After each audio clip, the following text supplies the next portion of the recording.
Are there even people who come to you and say, I want to become, let's say, a better Spanish speaker? Yes. Yeah, hypnosis and language learning, they go hand in hand. Hypnosis works with that part of our brain that really stores the ability to speak a new language and to speak it fluently. And so hypnosis is kind of a way to fast track language learning.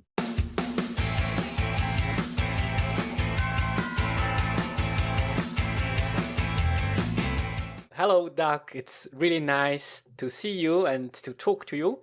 The reason why I am very thrilled is your topic is really fantastic, right? And and it never occurred to me that there is this possibility to support language learning with hypnosis. This was really amazing when I heard that for the first time. Yeah. Absolutely. Welcome, Doc.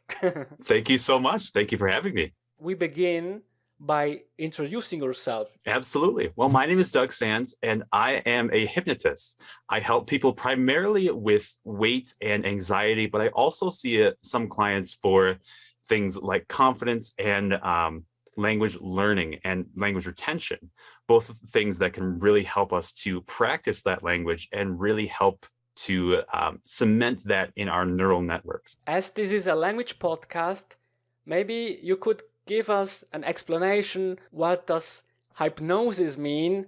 Maybe you can also give some details from the etymology side. Absolutely. So hypnosis, most of us know hypnosis as this kind of stage show thing. You know, someone gets on stage and a person makes them bark like a dog or cluck like a chicken or some random thing. But hypnosis has a really long history of being used for therapeutic things and for change work and for memory as well. And that history extends all the way back to about the 1800s. And the actual history of hypnosis and the word hypnosis comes from the ancient Greeks. In ancient Greece, they would create these sleep temples and they would dedicate them to the god Hypnos, the god of sleep. And in these temples, they would go into different trances and they would do all funky things like play with snakes. And anyway, that was the first documented use of hypnosis. And since then, it's been used as a tool that can help people with many different areas of language learning and other areas in their life. That sounds really interesting. And I am wondering, how did you end up being a hypnotist? And who or what inspired you? Being a hypnotist was not my first choice in life. I remember going to school for English writing at first and with a minor in psychology. And so I was looking for some way to deal with some mental health issues that I was working through, things like anxiety and depression. And I'd gone to therapy and I'd had some medication and it helped, but it wasn't the most effective use for me. And so I discovered hypnosis after a pretty important event in my life. I got lost on a hike in a very snowy part of the US in New Hampshire, and I came pretty close to freezing to death. And it was that point that I realized I couldn't keep living the way I was living, just pushing away that anxiety. And so I discovered meditation, which for me, coming from a very rural part of the US, that was mind-blowing. And with meditation, I then discovered the link to hypnosis. And I discovered that it's more than just the stage show thing, that it's actually used to help people. And so I used it a bit on myself. And then I got interested in it as a passion project. And ultimately, it became kind of the center of what I was doing day to day. And so I made a career out of it. And now I'm a full-time hypnotist. And it's a fantastic life. Yeah, that is very inspiring because it started with a bad thing, right? But it led to a very good thing, and it made you the man who you are today, so to speak. Exactly. And yes. Was it a difficult path to become a hypnotist? I mean, is it difficult to learn all these methods? The actual process of hypnosis is actually not that hard to learn. It's the process that happens after hypnosis in the middle of a session. After a person is in that creative trance-like state, then we have to bring in tools from psychology and from language learning and memory and other tools like that to actually help in that state. So learning hypnosis took about 6 months. I would say to become proficient at it took about 2 years of practice and continued learning. But to understand the psychology that goes into that is a continual process that I'm still continuing to learn. I think you had two mentors who helped you to become a hypnotist. Is that right? That is true. My original mentors were two hypnotists out of Toronto, Canada, by the names of Mike Mandel and Chris Thompson. And they have a podcast called the Brain Software Podcast, which, for anyone curious about it, curious about hypnosis, that's a fantastic place to learn a little bit about it. That's where I got started. Yeah, okay. What do you think? How exactly can hypnosis help a language learner to get fluent in a language or to get better in a specific language? Absolutely. There are a couple ways that hypnosis can really help. Perhaps the most important is with confidence. Oftentimes, we know the words that we need to say in a new language, but we don't feel confident to actually use that in everyday situations with native speakers. I know when I was learning my second language, I should say, as Spanish for me, I knew pretty much everything that I needed to say to these native speakers, but I didn't have the confidence to actually step out and say it. And I actually had hypnosis to work with that with a fellow hypnotist. And that created one of the biggest changes in my speaking ability. And so that really kickstarted my progression and really helped me to learn that language and integrate it into my life. The second area is really about memory and about the way our brain stores what we learn. So the unconscious mind is always listening. That's the part of us that keeps us out of danger and records our habits and our learning. And with hypnosis, we are working with that unconscious mind to give us some direction. And with hypnosis, you can help your unconscious mind to pick out what is important, to say, this language is important to me. And so your unconscious mind will then start gathering little snippets of information that, rules and grammar and other things that help build that structure that makes it automatic.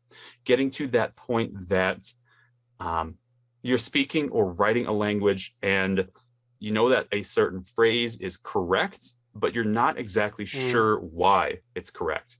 That's the point. It's sunk into your unconscious and it's become a habit for you.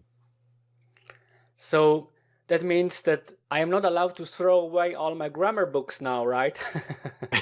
It doesn't work like that. Yeah. Hypnosis is more so an accelerator. It's a tool to use alongside the grammar books and the other tools you use. Because in my case, when I remember back, for example, when I started with my Fluent podcast, I could not at all speak fluently, and I was very nervous also when I was speaking to people. And I must admit that this even applies to my mother tongue sometimes, that I feel like I am stumbling over my own words, or I have too many thoughts in my brain. I can't express myself. And for example, it depends on with whom I am speaking. So sometimes if I'm speaking with a specific person, I can tell you beforehand that I'm gonna to stutter, right? And I'm gonna feel like a fool. But I think it has to do a lot with my brain, or not with my brain, with my psychology, right? With my self-confidence. So hypnosis can help us to overcome this kind of this barrier, right? Yes. Hypnosis has long been used for many types of confidence, whether it's with language learning or if it's relationship confidence, or even for public speaking, that kind of confidence. And when our brain is tripping ourselves up before we even start that conversation, it's really just a fear or anxiety response. And so hypnosis helps us convince the unconscious that it is okay to make mistakes. It is okay to stumble a little bit, because we know we will recover and we know that the stakes aren't really that high for us. Okay, amazing. Let's focus on your stage hypnosis, right? So what about you in the beginning, when you can remember back for the very first time when you were on stage? compared to today, was there Mm. a kind of a transformation, or is it completely different today in terms of how you are doing your show? Yes, it is. When I first started doing shows for fundraisers and for high schools and colleges, I was extremely nervous. I remember sweating through my shirt multiple times in different shows. And once I started to get the structure of the actual show and the interplay with the volunteers, it started to click. And I started to feel more comfortable on stage. And that comfortability actually helped me to make the shows better, to make them shows more enjoyable for the audience. And really, just over time, that has become a well-oiled machine so that I can do those shows very quickly and very effectively and still help the audience to enjoy them. And did you hypnotize yourself to make a better show? I did actually. I use self-hypnosis almost every morning to work through any issues that I've got or to build towards goals that I'm working towards in my own life. I assume that making hypnosis on stage and making hypnosis for, how do you call it, therapeutically, or how do you call it? For therapy and for change work. Yeah, exactly. These type of works are completely different, I assume, right?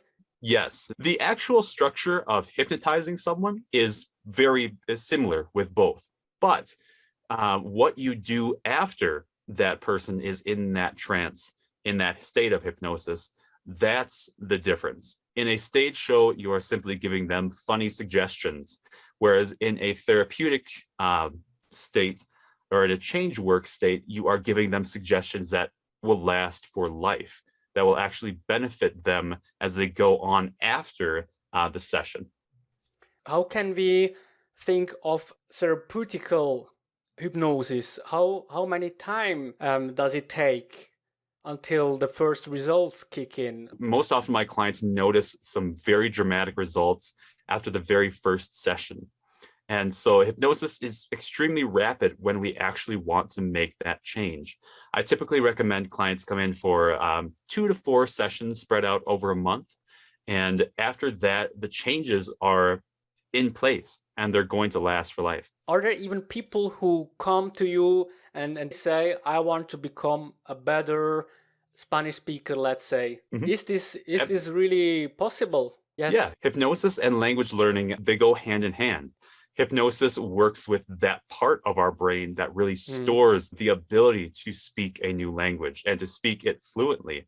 And so hypnosis is kind of a way to fast track language learning. And is it also possible to make hypnosis via the internet? I mean, online hypnosis sessions. Do you make that? Yes. Yes. I actually built my business to be entirely online so that I could work with people in Europe, in Canada, in Australia, people who couldn't make it into a physical office. And that has helped me to reach quite a broad audience, from people who are looking for weight loss and anxiety to confidence to language learning. I mean, we're all traveling in today's day and age, perhaps less due to COVID, but we're all looking to interact with new cultures. May I ask you, how much does a session cost? Yeah, absolutely. So a session of hypnosis for language learning typically runs anywhere from about $150 US to about $300. Okay, so it would be interesting to try it, but I assume that it would not be very wise to just try it once, because it would be much wiser to go on with the sessions to get more effective results. Yes, Right. to get more effective results, I typically recommend 2 to 3 sessions. But if someone is curious just to experience hypnosis, yeah, one session will definitely help. How do the people need to prepare beforehand, before a session? There really isn't much to prepare for a hypnosis session. They simply need to be in a comfortable place where they're not going to be disturbed.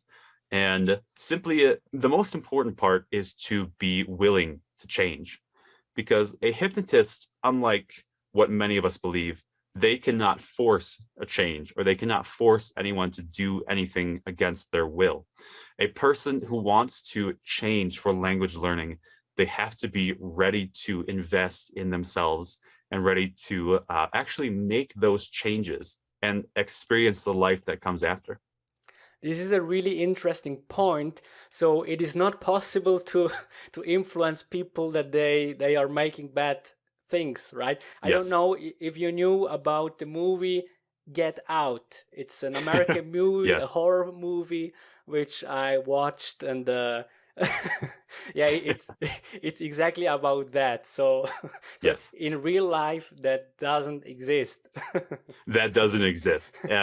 Yeah, in Get Out, the main character would have been brought out of hypnosis as soon as their mind felt unsafe.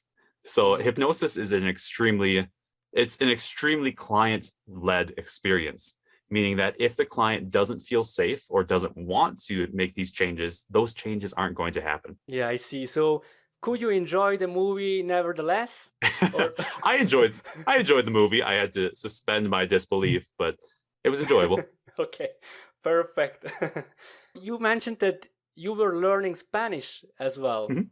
What were the reasons to learn Spanish? And maybe you could tell us a little bit about your language journey. Yes, I was traveling for the first time.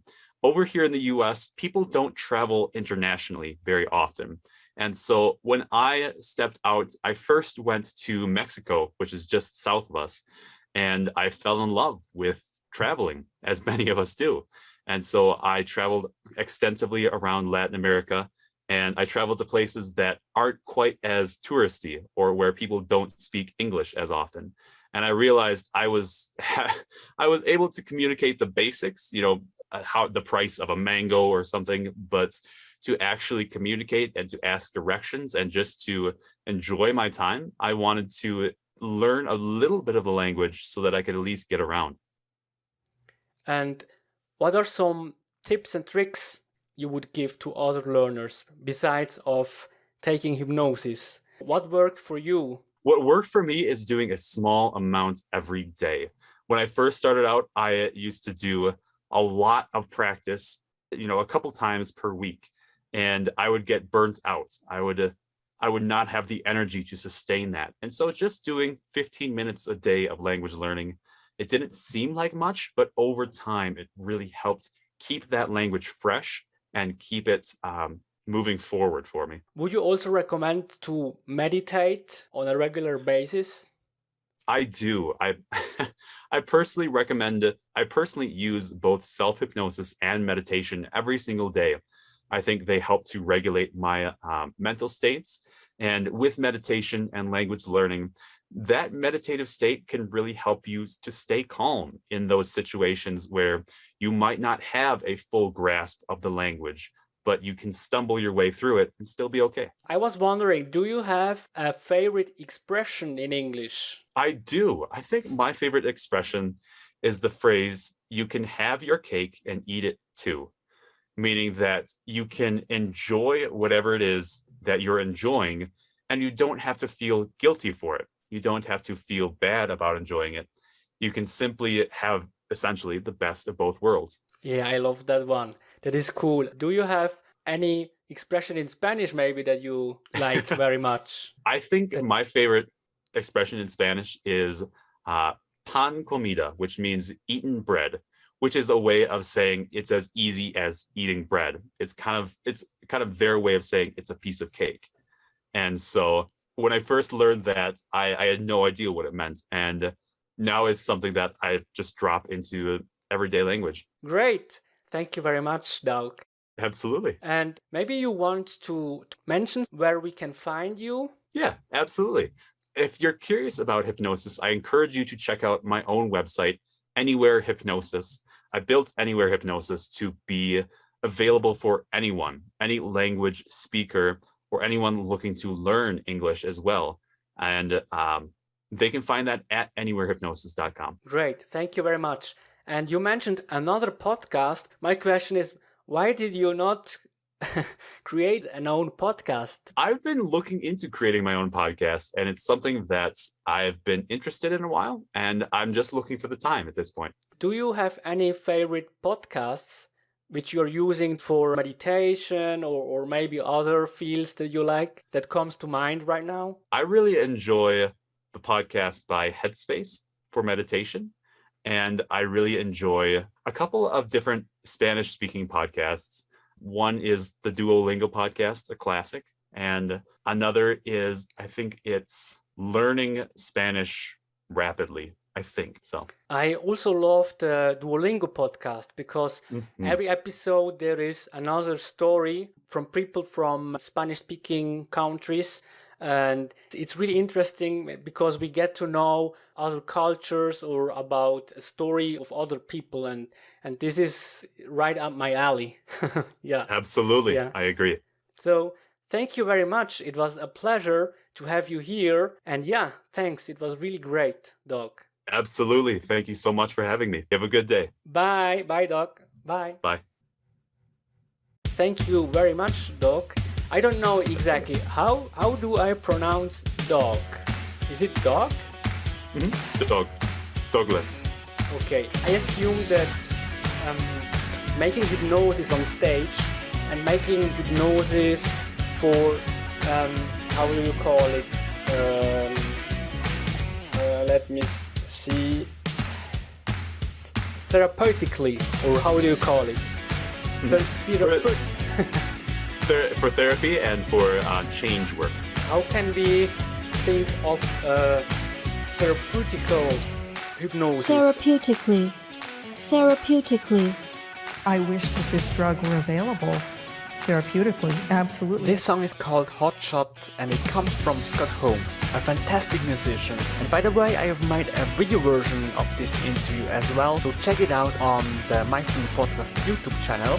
A full transcript is available on myfluentpodcast.com. Follow me on Twitter or Instagram. And please share this podcast with your language learning friends. That would help the podcast to grow. Bye!